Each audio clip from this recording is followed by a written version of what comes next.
చుట్టూ ఎత్తైన కొండల మధ్య సీక్రెట్ లేక్ గా పేరుగాంచిన దుర్గం చెరువుకు కబ్జాల నుంచి హైడ్రా విముక్తి కలిగిస్తోంది.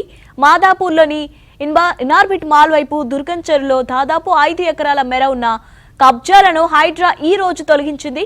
చెరువు ప్రాంతాన్ని మట్టితో నింపి వాహనాల పార్కింగ్ కోసం వినియోగించి ప్రతి నెల 50 లక్షల వరకు అద్దెలు వసూలు చేస్తున్న దందాకు హైడ్రా చెక్ పెట్టింది.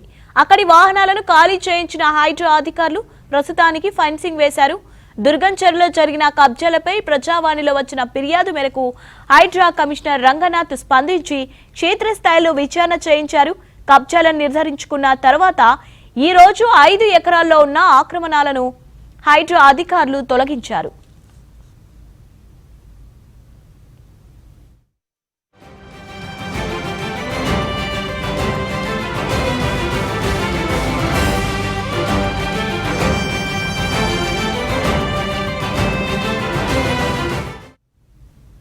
గోల్కొండ కోటలోని రాజవంశానికి తాగునీరు అందించేందుకు అప్పట్లో దుర్గం చెరువు తవ్వించారు.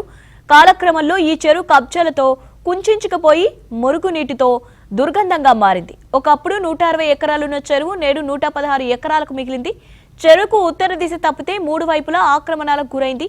1976 నాటికి 29 ఎకరాల వరకు కబ్జా కాగా మిగిలిన 131 ఎకరాలు 1995 వరకు భద్రంగానే ఉంది. ఆ తర్వాత 1995 నుండి 2000 సంవత్సరం వరకు 10 ఎకరాలు, ఆ తర్వాత మరో 5 ఎకరాలు కబ్జాకు గురైంది. ఇలా ఎప్పుడు ఏ సంవత్సరంలో కబ్జాల పరం ఎలా సాగిందో ఎన్ఆర్ఎస్సీ అందించిన శాటిలైట్ చిత్రాలు కళ్లకు కడుతున్నాయి. మాదాపూర్ ఇనార్బిట్ మాల్ వైపు దుర్గం చెరువు ఏకంగా 5 ఎకరాలు కబ్జాలకు గురైంది.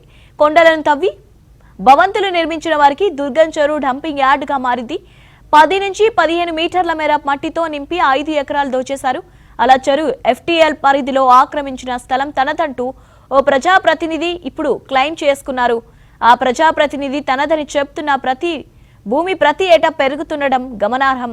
HMDA 2014లో చెరువును 160.7 ఎకరాలుగా నిర్ధారిస్తూ ప్రిలిమినరీ నోటిఫికేషన్ జారీ చేసింది.